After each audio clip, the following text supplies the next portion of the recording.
नमस्कार.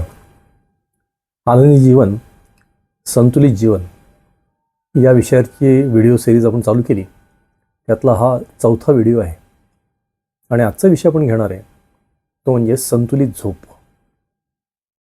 तुम्ही कधी बघितलं का की आपली झोप आणि आपला आनंद हे एकमेकांशी किती संबंधित आहेत? ज्या दिवशी आपली झोप पुरेशी झालेली असती तो दिवस आनंदात जातो, काम करताना आनंद वाटतो. पण हेच जर झोप पुरेशी झालेली नसली तर आपली चिडचिड होती. अगदी छोटी छोटी कामंसुद्धा अवघड वाटायला लागतात, आपण चुका करतो.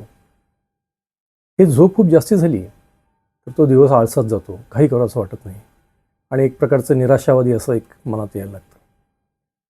म्हणजे झोप कमी झाली तरी पंचायत आहे, जास्ती झाली तरी पंचायत आहे. मग त्यालाच काय आवश्यक आहे तर संतुलन.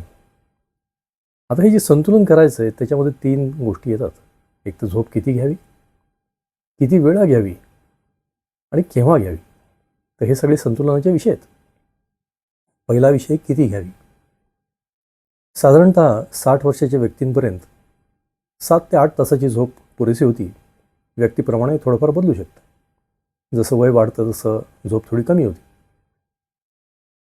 मग आता ही 7 ते 8 तास झोप आपण आवश्यक आहे. फारही कमी घेऊ नये. अगदी 3-4 तास झोपणं हेही योग्य नाही, किंवा 10 तास 12 तास झोपणं हे सुद्धा खूप वाईट आहे.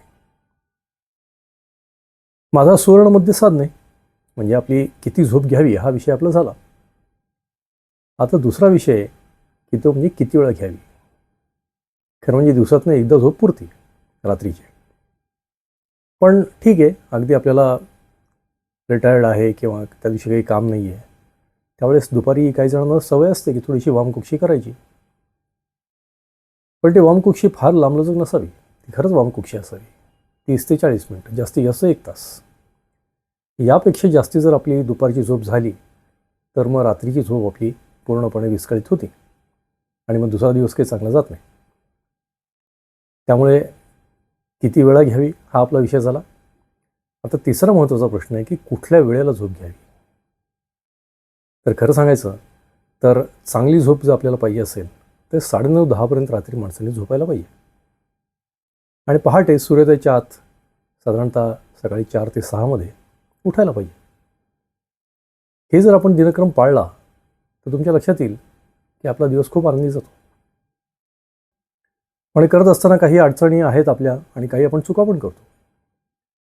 पहिली गोष्ट अशी आहे की झोपतानाच उशीर होतो बऱ्याच जणांना. कामावरून येताना उशीर होतो, मग त्याच्यानंतर जेवण, मग त्याच्यानंतर TV सिरियल बघणं, मोबाईल बघणं, बाकी गोष्टी, आणि असं करता करता रात्री ते 11:30-12ला झोपतात.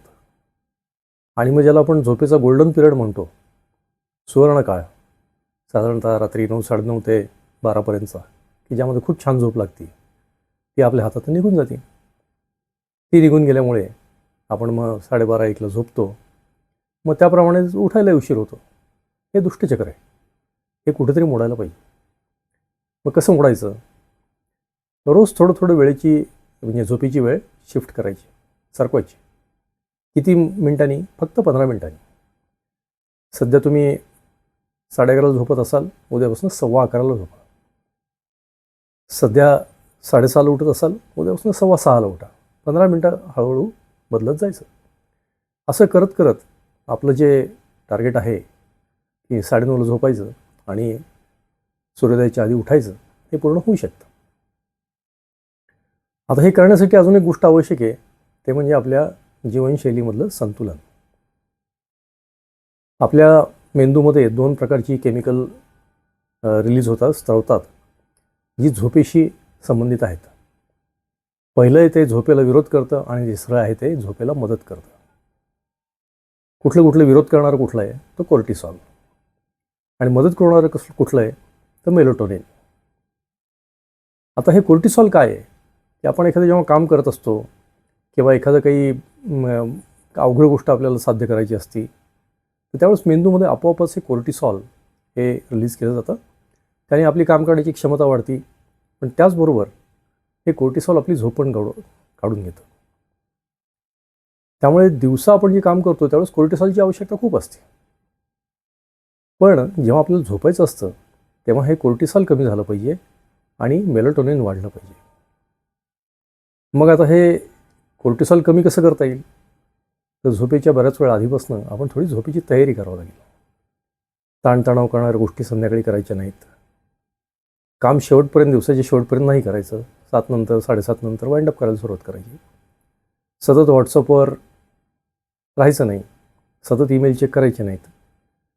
रात्री लक्ष विचलित करणाऱ्या गोष्टी, मन विचलित करणाऱ्या गोष्टी, सिरियल असतील, टी व्हीवरच्या बातम्या असतील, त्या बघायच्या नाहीत. या गोष्टी केल्या तर कोर्टिसॉल कमी होतं. आणि जसं कोर्टिसॉल कमी होतं तसं मेलाटोनिन वाढायला लागतं. पण हे मेलाटोनिन वाढण्यासाठी अजून एक गोष्ट आवश्यक आहे. हे मेलाटोनिन अंधारामध्ये तयार होतं.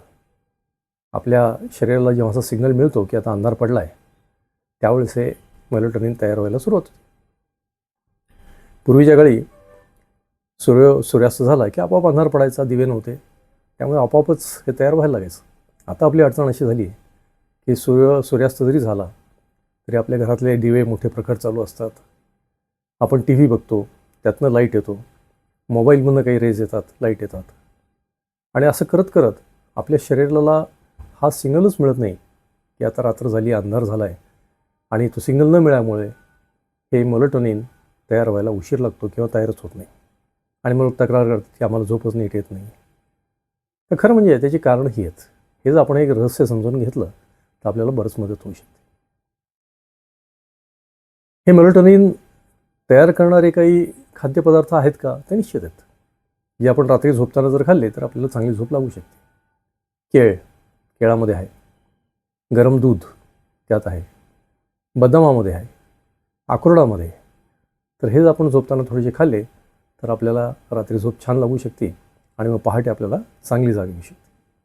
तर आपण झोप आणि आनंद, झोपेचं संतुलन आनंदावरती कसं परिणाम करतं हे आज आपण बघितलं.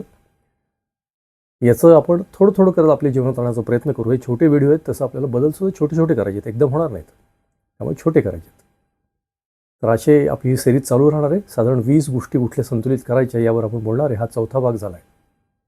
हे जर व्हिडिओ आपल्याला आवडत असतील तर जरूर त्याला लाईक करा, शेअर करा आणि सगळ्यात महत्त्वाचं सबस्क्राईब करा. मला जिथे कुठे लोक भेटत आहेत ते मला सांगत आहेत की ही चॅनल खूप आवडतं आहे, बघतो आहे आम्ही रेग्युलर. व्हॉट्सअपवरती मेसेज येत आहेत, यूट्यूबवर तर येतातच आहेत, आणि हे खूप प्रेरणादायी आहे. त्यामुळे त्या सगळ्यांचे आभार. आणि आपणसुद्धा या आनंद वाटण्यामध्ये सामील व्हावं असं मला वाटतं. नमस्कार.